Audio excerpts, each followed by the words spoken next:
بسم اللہ الرحمن الرحیم وبہ نستعین وہو خیر معین۔ آپ کے سامنے جو کل آقا خمینی اور آقا نعیمی کا بیان آیا تھا، جس سے آقا شیخ مرتضیٰ انصاری علیہ رحمہ کا جواب دیا گیا تھا، اس جواب کی اہمیت کو اس سے بھی زیادہ اجاگر کیا جائے گا کہ جب آپ کے سامنے دوسرے جوابات آئیں گے اور ان کے ضعف کی طرف آپ متوجہ ہوں۔ راہ حل دیگران میں سے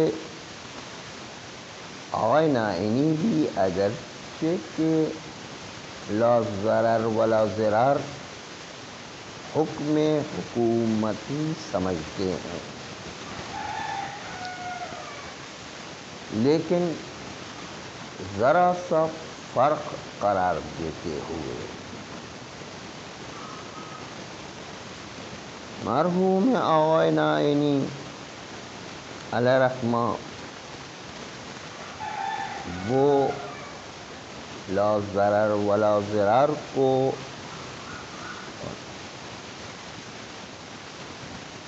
علی نحو الحقیقت حقیقتاً، جبکہ دوسرے بعض علی نحو المجاز یا علی نحو الحقیقت ادعاءً تھا، جو سکاتی کا قول تھا، اس کو بعض لوگوں نے اختیار کیا تھا۔ آقا نعیمی لا ضرر ولا ضرار کو علی نحو الحقیقت حقیقتاً لیتے ہیں اور کوئی تقدیر حکم کو قرار نہیں دیتے کہ مجاز لازم ہے، اور مقصود باطنی یہ لیتے ہیں آقا نعیمی کہ اللہ نے حکم ضرری کوئی جعل ہی نہیں کیا ہے حقیقتاً،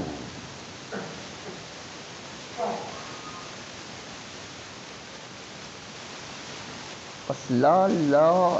نافیہ ہے، لا ناہیہ نہیں ہے، جیسے کہ آقا شیخ الشریعت نے قرار دیا تھا۔ لا نافیہ ناہیہ کا تو یہ آقا نعیمی لا نافیہ قرار دیتے ہیں، جبکہ شیخ الشریعت نے لا ناہیہ قرار دیا تھا۔ یعنی مقصود باطنی یہ ہے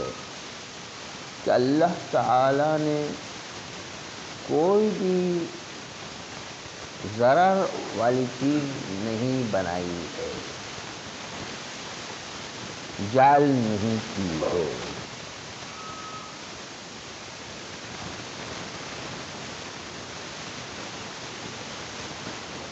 آقا نعیمی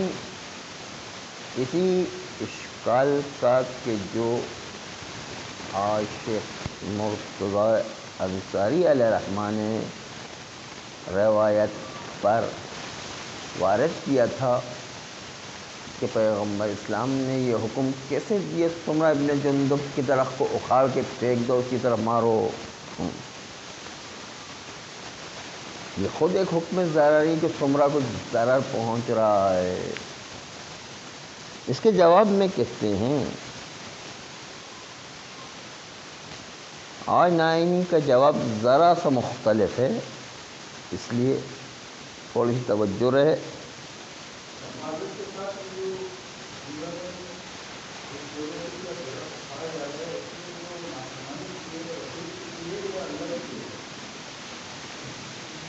دونوں کی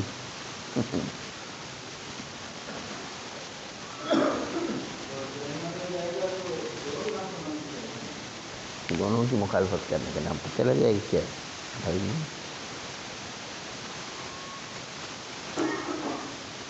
رسول کی ڈائریکٹ، اور چونکہ رسول کے نمائندے تھے اللہ کی طرف سے، تو اس وجہ سے اللہ کی نسبت بھی ہے۔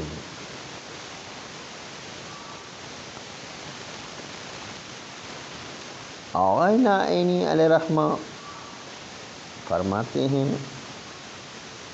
کہ ہم قبول نہیں کرتے ہیں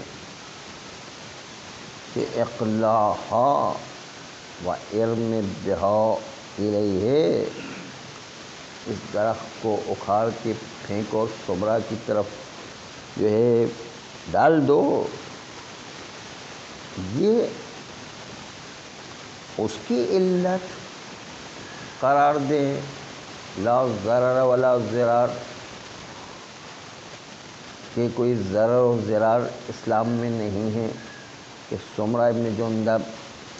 انصاری کے بال بچوں کا خیال نہیں کر رہے تھے، بغیر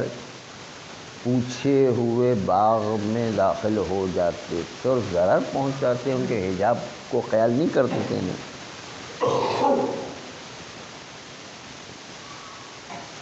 اس لیے کہتے ہیں کہ یہ علت اقلاعہا و ارم بہا کے لیے علت نہیں، لا ضرر ولا ضرار، بلکہ علت حکم اول کے لیے، جو اس سے پہلے حکم پیغمبر نے ارشاد فرمایا تھا۔ اس لیے کہ جب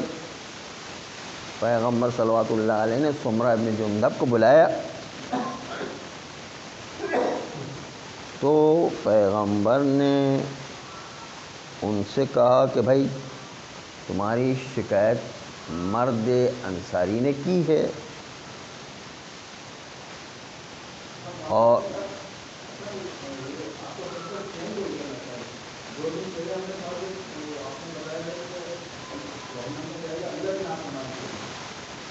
نہیں،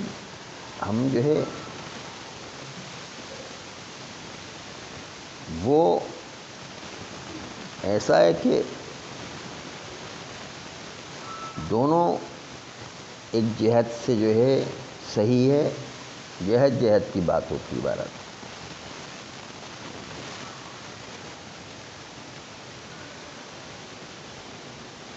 فرماتے ہیں رسول خدا کہ اذا اردت الدخول فاستأذن، اے سمرہ جب تم باغ میں داخل ہوتے ہو تو وہاں پر اجازت لے کے داخل ہوا کرو، فإنه لا ضرر ولا ضرار، کیونکہ ضرر و ضرار اسلام میں نہیں ہے۔ یہ لا ضرر ولا ضرار اس پہلے والے جملے باغ میں بغیر اجازت کے داخل ہونے کے سلسلے میں لا ضرر و ضرار ہے، نہ کہ اقلاعہا و ارم بہا کے لیے ہے۔ یہ جو ہے آغا نعینی نے اس طرح مانا کیا اس روایت کا کہ تمہیں اگر داخل ہونا ہے تو اجازت لے کر داخل ہو، کیونکہ اسلام میں ضرر و ضرار نہیں ہے۔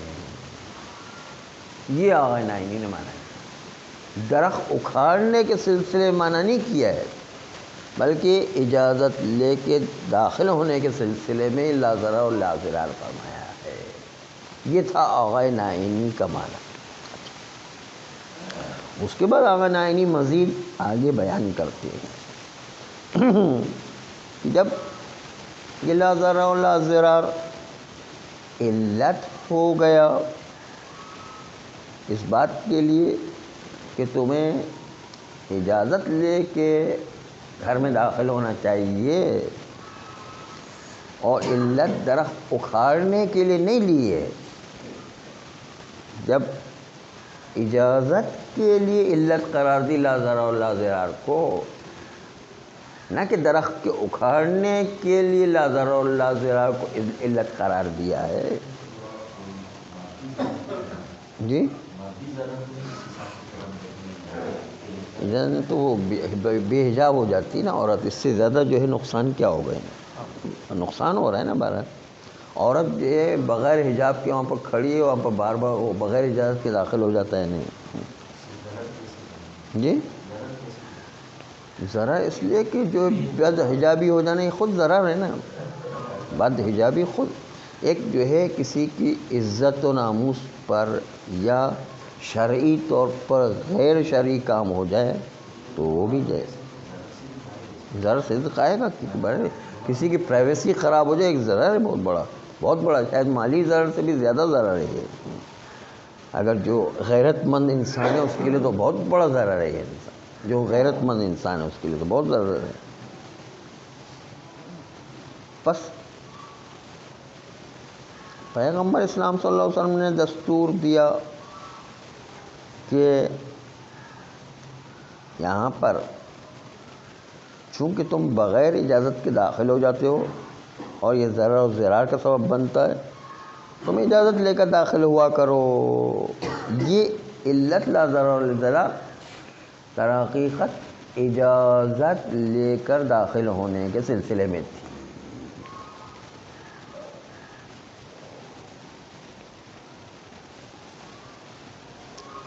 فرماتے ہیں کہ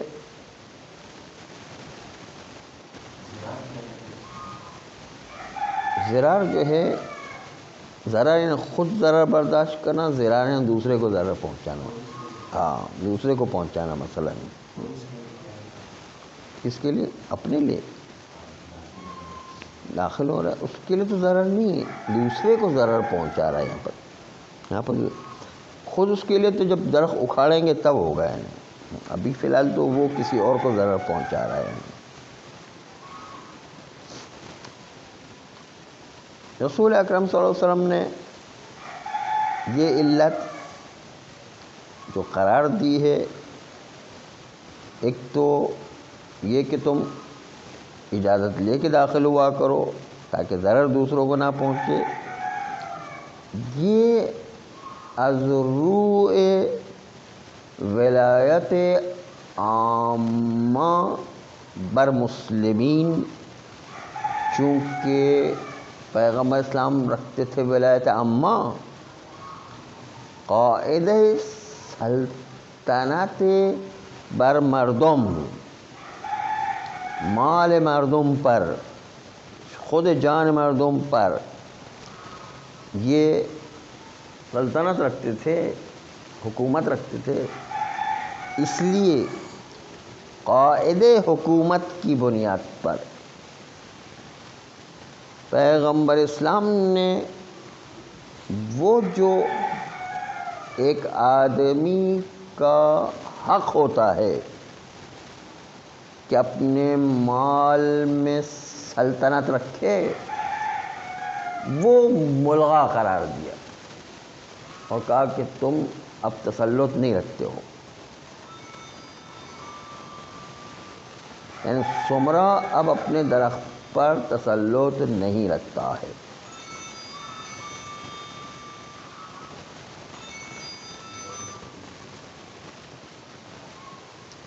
پس در حقیقت پیغمبر صلوات اللہ علیہ نے حکم ولایتی اور حکم حاکم اور حکم حکومتی جاری کرتے ہوئے ان کی اس سلطنت کو باطل کر دیا جو سلطنت ہر آدمی اپنے مال پر رکھتا ہے, اور کہا کہ اس کی سلطنت ختم ہے. بس یہ پیغمبر کا حکم میں لا ضرر لا ضرار علت تھا. اذا اردت الدخول فاستأذن کے لیے, اور یہ حکم پیغمبر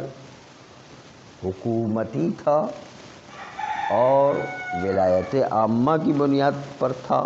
نہ کہ حکم الہی کی بنیاد پر.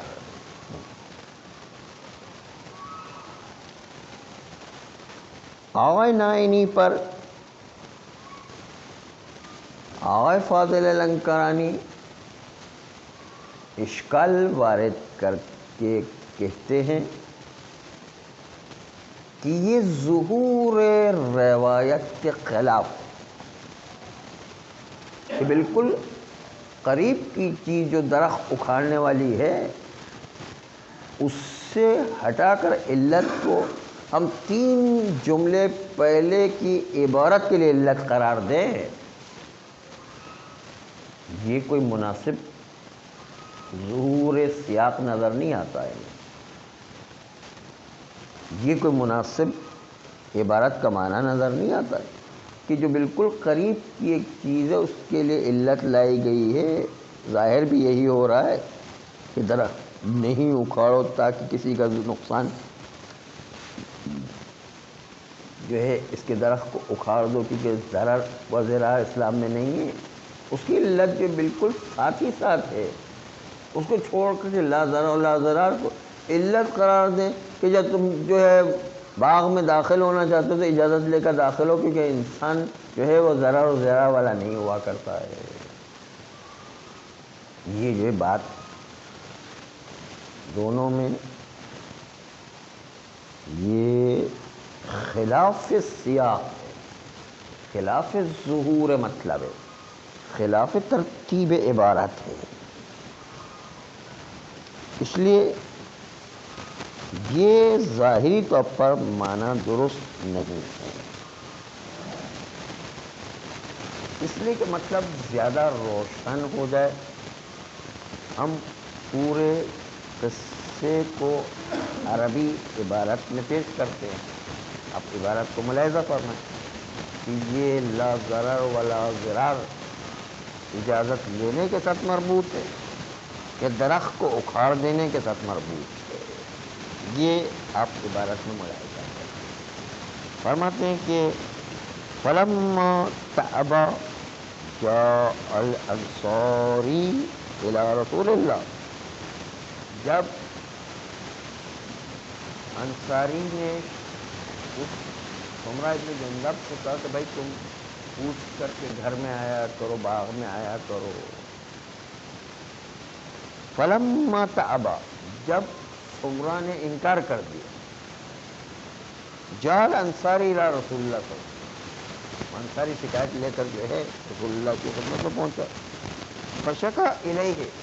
اس انصاری نے پیغمبر کی طرف شکایت کی،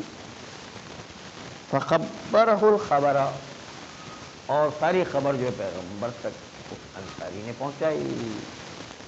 فارسل الیہ رسول اللہ، تو اس سمرہ کی طرف رسول اللہ نے ایک پیغام بھیجا،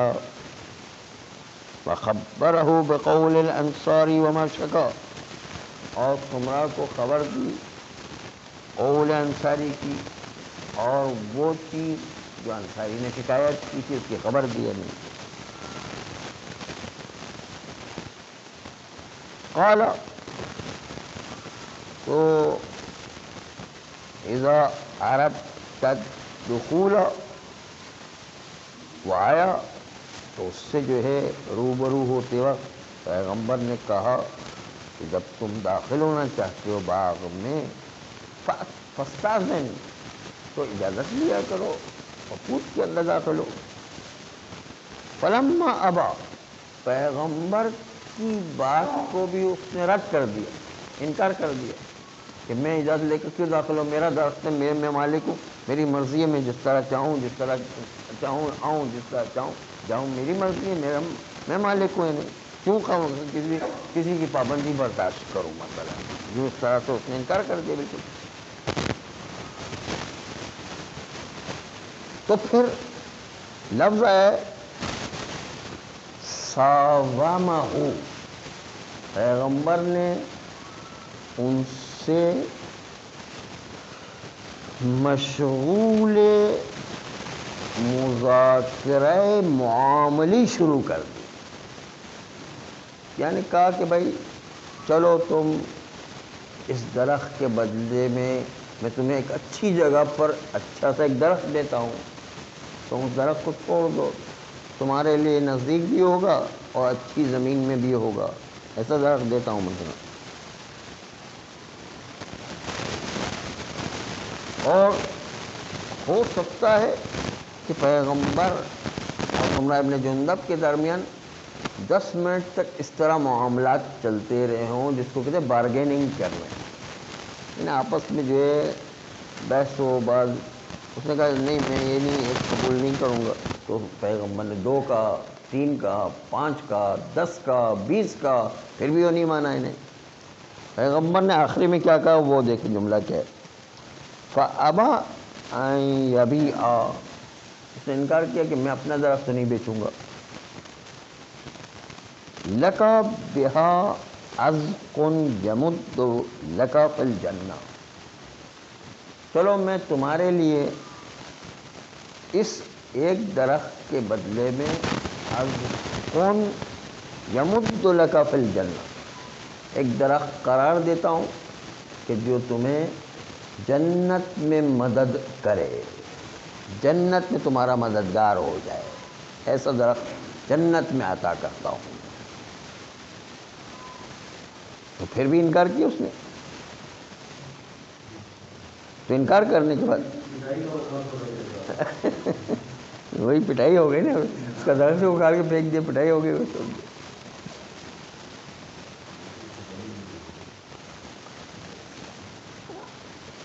فرماتے ہیں کہ فقال رسول اللہ صلی اللہ علیہ وسلم للانصاری اذهب واقلع وارمی بها الیہ فانه لا ضرر ولا ضرار۔ یہ عبارت دیکھیں کتنی مربوط ہے، یعنی رسول اللہ صلی اللہ علیہ وسلم نے اس انصاری کا جاؤ جا کر کے اس درخت کو اکھاڑ دو اور اکھاڑ کر کے اسی کی طرف پھینکو اور کہو جاؤ تو اپنا جان لے جانے لے جاؤ، فانه لا ضرر ولا ضرار، کیونکہ کوئی ضرر و ضرار اسلام میں نہیں ہے۔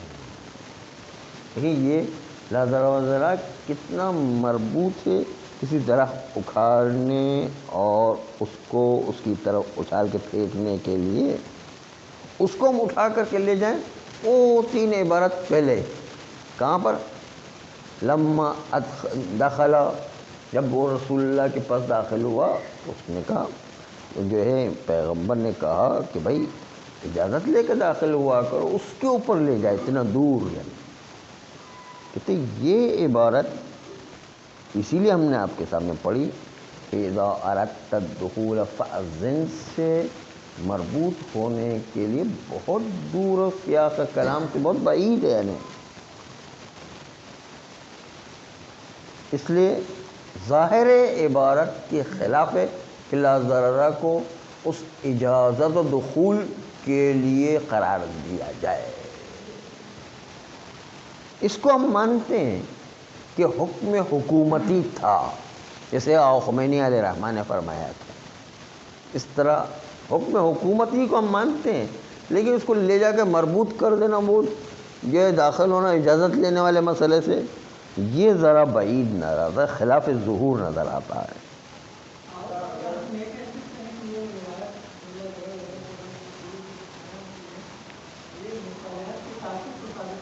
مصالحت کی، ہاں اصل میں یہ کہ جتنا ہو سکے کسی کو ناراض کیے بغیر مسئلہ حل ہو جاتا ہے، تو کوشش تو یہی کرنا ہے کہ جتنا بھی بدبخت آدمی ہو اس کو راضی کرنے کی کوشش کرنا ہے، تاکہ جو ہے جھگڑے فساد و ناراضگی والے مسائل، دشمنی والے مسائل پیدا نہ ہو جائیں۔ پیغمبر نے بھی کوشش کی کہ اس کے درخت کے بدلے میں 20 درخت دے دے، جنت کا درخت، تاکہ وہ کس طرح خاموش ہو جائے، لیکن اس کی بدبختی وہ مان ہی نہیں رہا ہے، نہیں کس طرح۔ تو پھر تو حکم میں پھر تو ڈنڈا چاہیے، یہ باتوں کے بھوت، لاتوں کے بھوت باتوں سے نہیں مانتے ہیں نا، پھر یہاں پر جو ہے پھر لات چلانا پڑتی ہے نا، باتوں سے کام نہیں چل رہا تھا۔ بہت سے لوگ معاشرے میں ایسے کسی طرح ماننے کو تیار ہی نہیں ہوتے، پھر ان کے اوپر ڈنڈا چلانا پڑتا ہے۔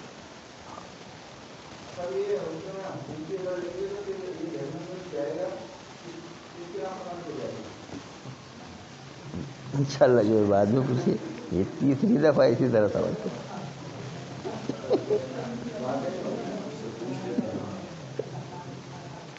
ابھی اس سے پوچھ کے بتائیں گے. چل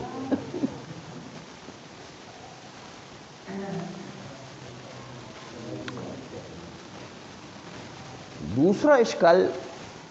جو آقا نعیمی علیہ رحمہ پر وارد ہو رہا ہے وہ یہ ہے کہ علت و معلول میں تفکیک واقع نہیں ہونا چاہیے، اور یہاں پر تفکیک واقع ہو گئی ہے. ہم یہ مانتے ہیں کہ پیغمبر اسلام صلی اللہ علیہ وسلم کا یہ کہنا کہ اس کا درخت اکھاڑ کے پھینک دو، یہ حکم ولایتی اور حکم رسول اکرم حاکم کے عنوان سے ہے.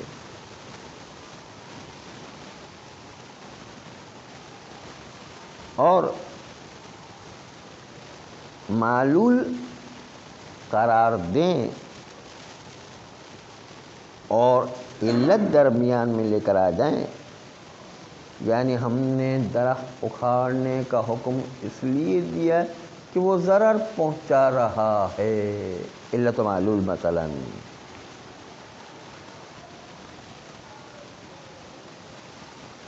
علت و معلول اگر لے لیں تو علت و معلول میں ہم ولایت کے پہلو کو کمزور کر رہے ہیں. ولایت وہ چیز ہے کہ علت نہ بھی ہوتی تو بھی ولی امر مسلمین حاکم اسلامی اس کو اختیار ہوتا ہے کہ بغیر علت کی بھی وہ مصلحت اسلامی سمجھے گا. اس کی اپنی تشخیص ہے، البتہ کسی کے کہنے سے کوئی تشخیص نہیں ہے. وہ تشخیص دے دے کہ مصلحت اس میں، وہ کام انجام دے گا. اس لیے بہتر یہ ہے کہ اس کو علت معلول کے تحت نہ لیا جائے تاکہ ولایت کے عہدے کی کمزوری واقع نہ ہو. ہم کہتے بھائی علت نہ بھی ہوتی تو بھی شریعت کا حکم یہاں پر ولایت و حکومت کے طور پر ہے کہ اس کا درخت اکھاڑ کے پھینک دو. یعنی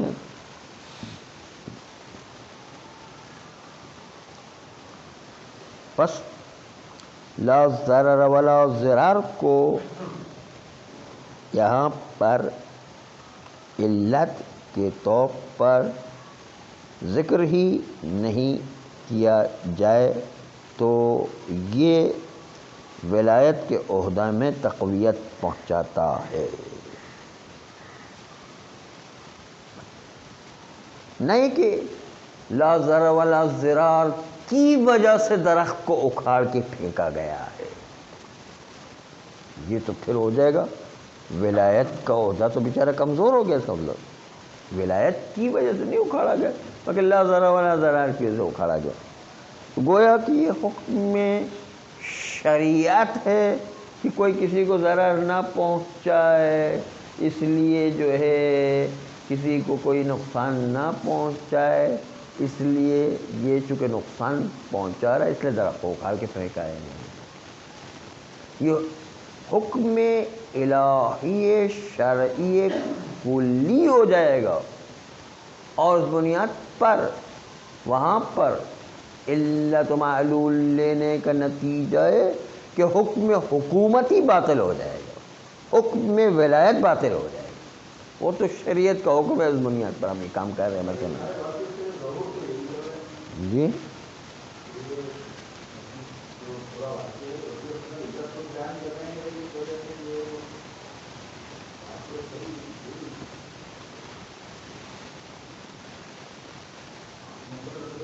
حکم الہی کی خصوصیت یہ تھی کہ جس میں شریعت کا حکم کلی طور پر آتا ہے، جیسے نماز پڑھو سب کے لیے، زکوٰۃ دو، خمس دو،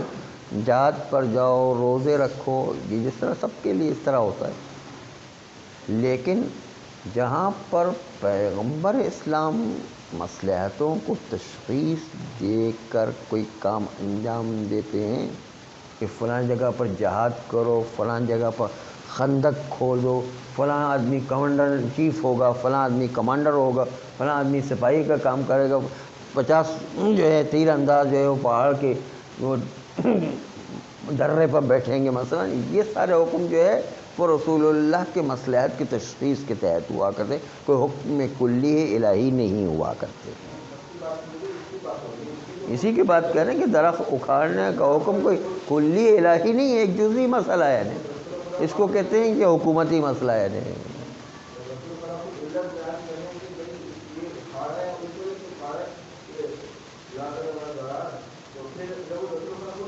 خود جو ہے یہ درخت اکھاڑنا کلی مسئلہ نہیں ہے، جزئی مسئلہ ہے۔ درخت اکھاڑنا جب جزئی مسئلہ ہے تو حکومتی مسئلہ ہو گیا نہیں۔ کوئی کلی احکام الہی ہوتے تو بات صحیح تھی، لیکن ابھی کلی حکم الہی نہیں ہے۔ یہ درخت اکھاڑنے کی بات رسول اللہ نے تشخیص مصلحت دی، اس کی بنیاد پر اس کے درخت کو اکھاڑنے کے لیے کہا، تو یہ حکومتی مسئلہ ہو گیا نہیں۔ بھلے بتائیے، لیکن مسئلہ خود درخت اکھاڑنے کی بات ہے، سب یہ مصلحت، یہ جو ہے مصلحت رسول اللہ نے تشخیص دی ہے، اللہ کا کلی حکم نہیں ہے، وہ کوئی تشخیص مصلحت کی وجہ سے رسول اللہ انجام دے رہے ہیں، ٹھیک ہے۔ جیسے جو ہے تشخیص دے دیں کہ یہاں پر خندق کھودنا چاہیے، فلاں آدمی کو کمانڈر ان چیف بننا چاہیے، اس وقت جہاد کر